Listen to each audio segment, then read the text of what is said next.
Pendant au moins 2 législatures, la population de Massina s'est sentie abandonnée à son triste sort pour ceux qui détenaient une portion du pouvoir. Entre-temps, de nombreuses familles continuaient à croupir dans la misère indescriptible. Il a fallu attendre les élections de 2018 pour voir l'un de leurs, Django Mvusi, soit élu député provincial afin que certains rêves deviennent une réalité à Massina. De nos jours, l'honorable Django Mvusi a réalisé plusieurs gestes de cœur dans sa circonscription de Massina. Raison pour laquelle, sous sa direction, l'élan de la progression du banditisme urbain dans cette partie de la capitale est stoppé.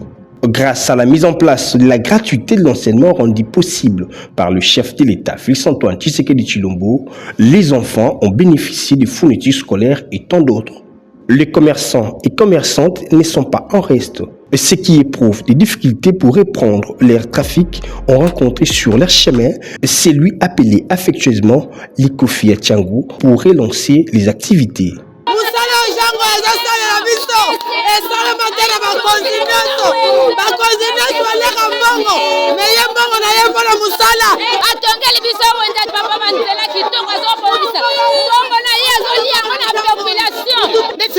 Témoignage n'a fait la moine à 9 ans à Koundé la moine à 17 ans sans frater dans la témoignage de gens à 100%. Donc l'ingandé bataboye tata et ça va passer au costa costa biso basi ba voix basi bisela ba kei biso to zaka na ye mbula na mbula 2023 to voter kaka ye kufa pona papa la biso to za wende yango ede basonga yembi sisa bidimbu bakomona bilembo yango ba misubilo balo ba kima chang meya surpota afin d'akana mabele le cas de problème azo soutenir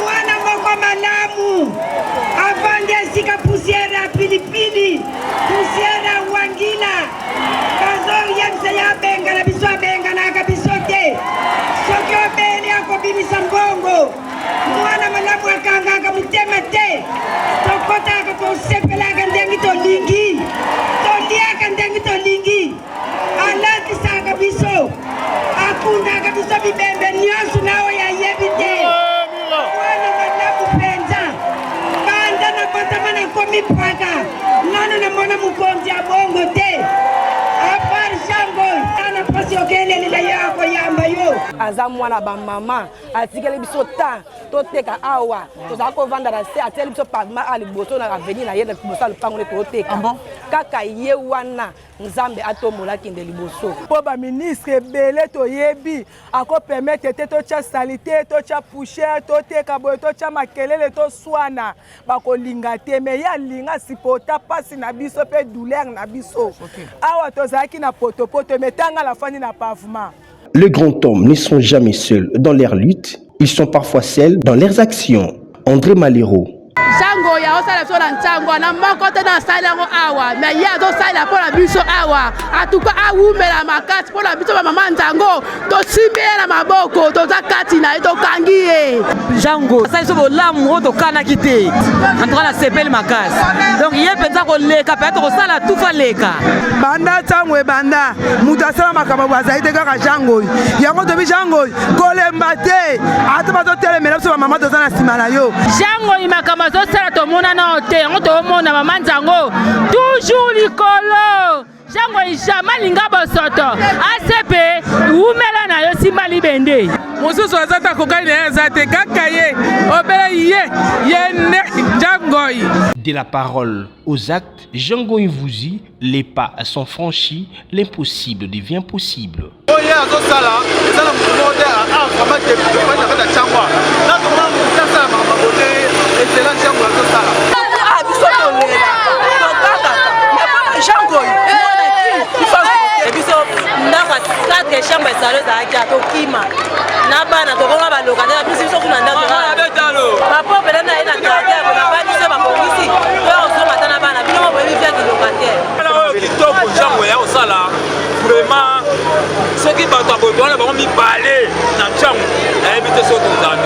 matiki moyibi likolo basali musala kitoko kota papa na biso totiki moyibi tokoki kodimisa Dieu na ngolo nzambe nzambe azwa lokumu papa tokolemba te continue musala tange na bakatanga mais na komi kodimisa jeune tikiti moyibi papa nzambe abakisa yebele zwa lokumu moyibi esili mbulekimisa biso kope ben jango aya chimwe biso mai tokomo bimisa na beti na mai do tokomo kuteka buba pusi tokomo za buba mbongo oto kataka 2023 papa ya koloka te il faut za ndoki opena ko bala mukongo il faut za ndoki na mukila mais to peseli yo 2023 me bu molamu toza sima to soutenir yo na nyos à 100% na oto mona boy ngana tika atika te depuis 1960 fongola masina tozwa nanu mutu lokola net ministre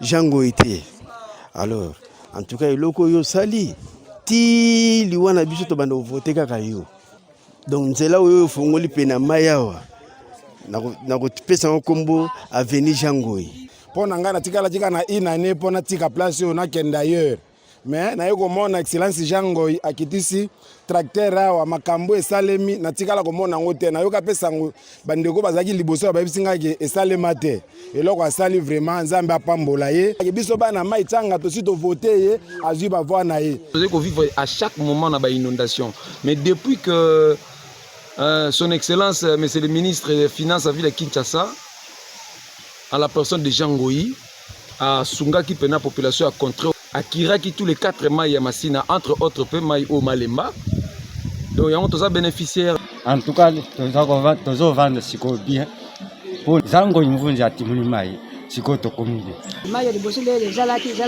mabe tozo kota tozo prépare tozo kima siko yandenge jango ndenge salisa ki misalo zalaki bien eza bien mai kota ka lisusu te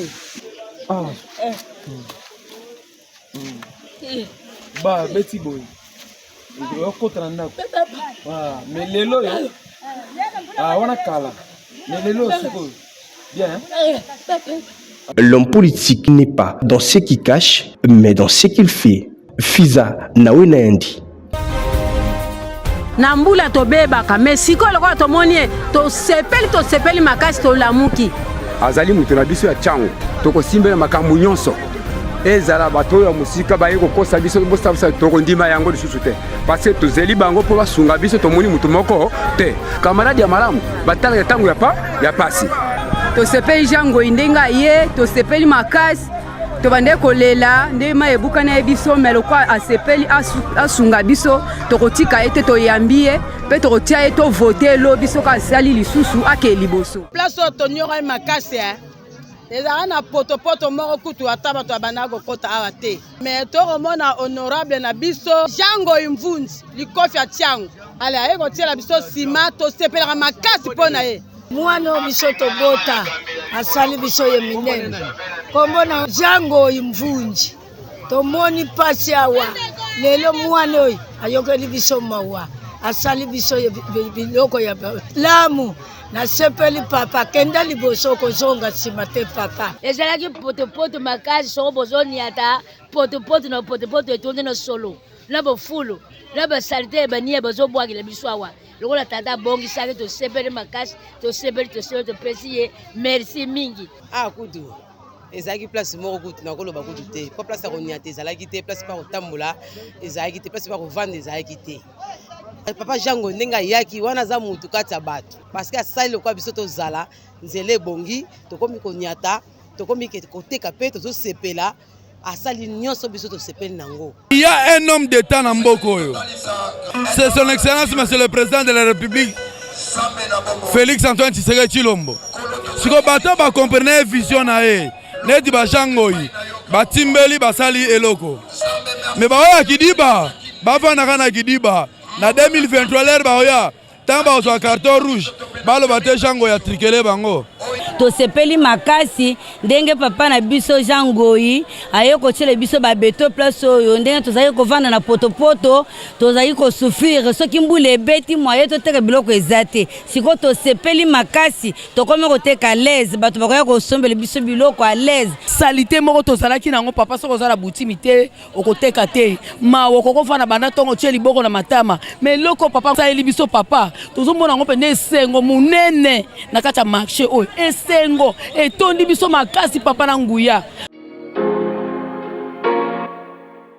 Au quartier Mikondo, dans la commune de Kimbantseke, Jean Goyunvuzi a répondu favorablement aux cris d'alarme de la population de cette partie du district de la Tchango en les apportant des câbles électriques et des panneaux de distribution afin de répondre aux attentes de la population plongée dans le noir depuis des décennies, un geste salué par les bénéficiaires.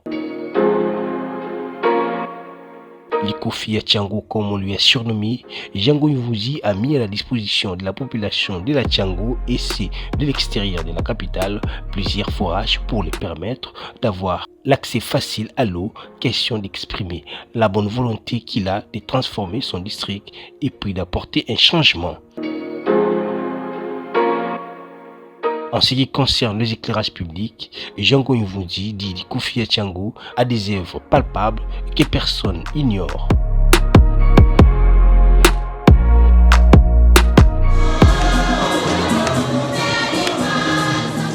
Comme à l'accoutumée, ce chrétien catholique Jean Goyunvuzi a toujours répondu favorablement aux différents problèmes de chaque paroisse, question de contribuer dans l'œuvre dédiée, raison pour laquelle il a donné une enveloppe consistante à la paroisse Banabakintou pour régler les différents problèmes qui inquiètent cette église. Notons que l'interfédéral de la CPV de Kinshasa, Jean Goyunvuzi, a déjà effectué plusieurs tournées dans les paroisses telles que Saint-Kibuka, Saint-Isabelle, Saint-Barthélemy,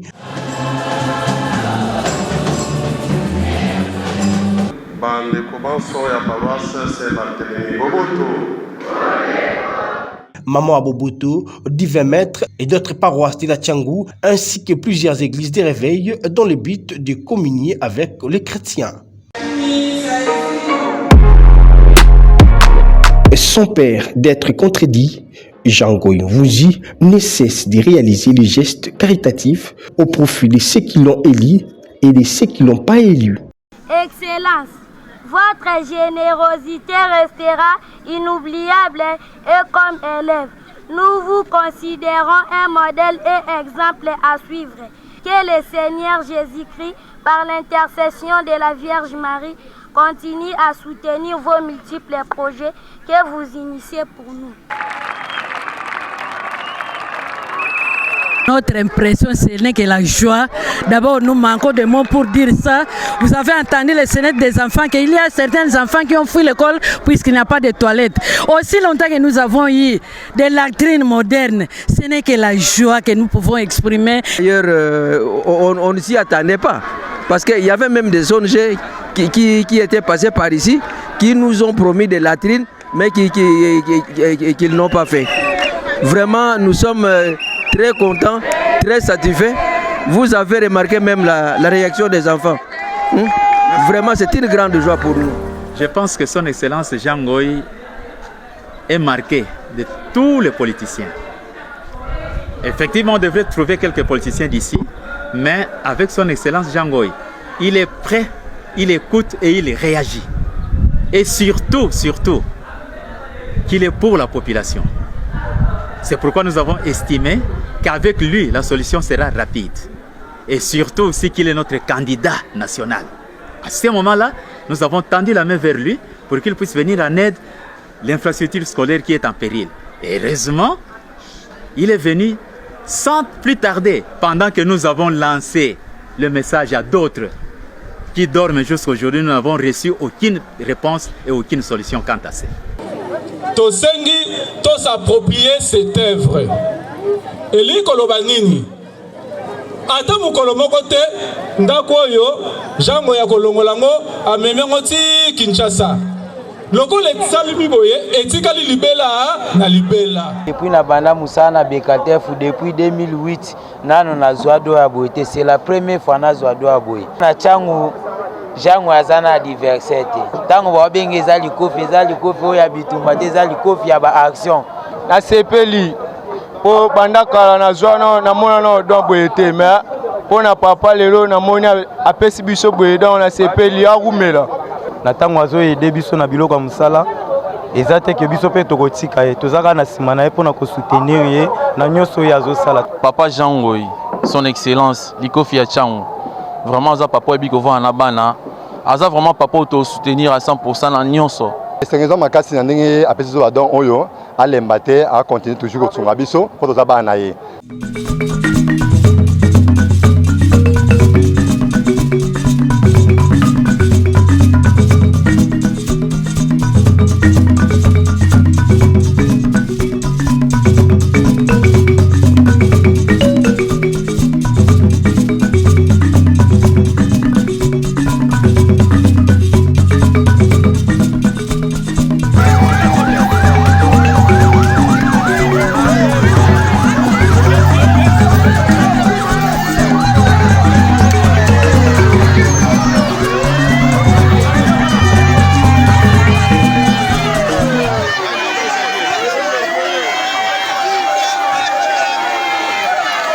Député na biso Jangoyi Mfuzi Likofi Achangu babengi motuka ye 3 mituka kutu pona ko éteindre feu et comme na 0 heure.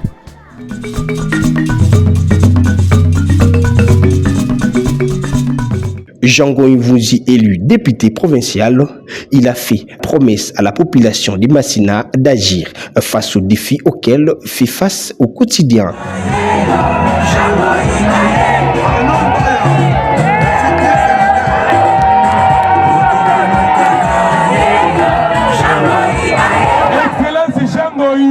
Avanda Canabiso, Alia Canabiso, Alia Canabiso.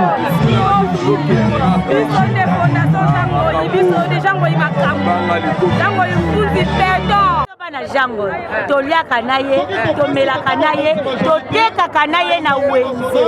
ACP viva! ACP viva! ACP viva!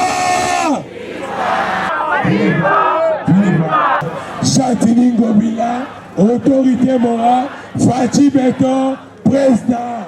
Avec cet engagement, l'histoire retiendra qu'un natif de Massina, élu député provincial, qui a pris l'engagement devant le public de matérialiser ses promesses. Couronnement des savoir-faire au service de l'État. Meilleur ministre provincial, Son Excellence Jangoyi Mvunzi. Les bienfaits n'ont jamais été oubliés, raison pour laquelle Jangoyi Mvunzi, député provincial de Massina, face à ses réalisations, il a été récompensé.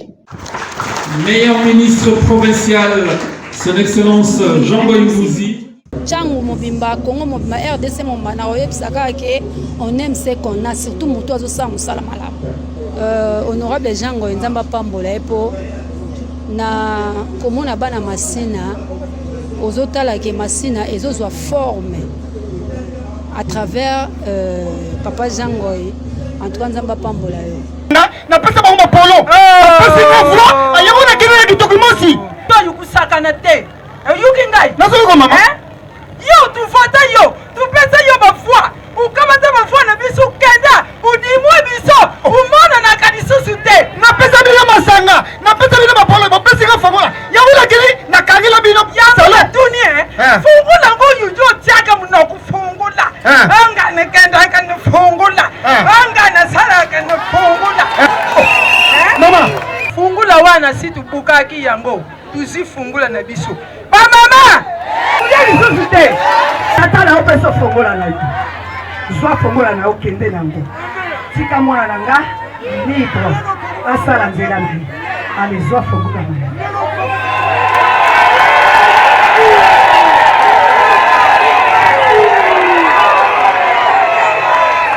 wana tosimbali na mobali na ngai amen tolingi topesa mwana na biso bokonzi Jangoyi Mvunzi Likofi ya Kinshasa biso lokola babaso tobotaki yo ndam na ndema yo 9 mois ndenge nayoka pasi ya kobota yo lelo naponeli yo trône nazopesa fongola Yesu ayebisi Pierre napesi yo fongola oyo kofongola na se fongoli na likolo oyo kokanga na se kangami na likolo konformema na maloba oyo nga napesi yo fongola soko kofongola na parleme kofongwama soko kofongwama na sene kofongwama soko kofongola na assemblée kofongwama nalobi lolo ezwa témoin mpe bakoko bazwa témoin alezwa fongola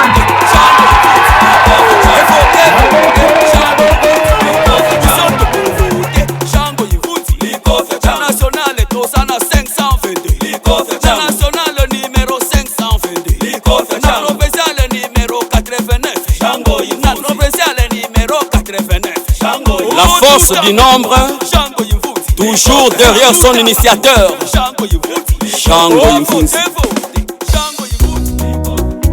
La nationale toko voté 522. Django Imfunzi, député national numéro 522. Django biso nyonso tozo voté 522. Django Imfunzi, Django député national numéro 522. Na provincial toza na 89. Voté Django Imfunzi, Django député provincial numéro 89. Masina biso nyonso to voté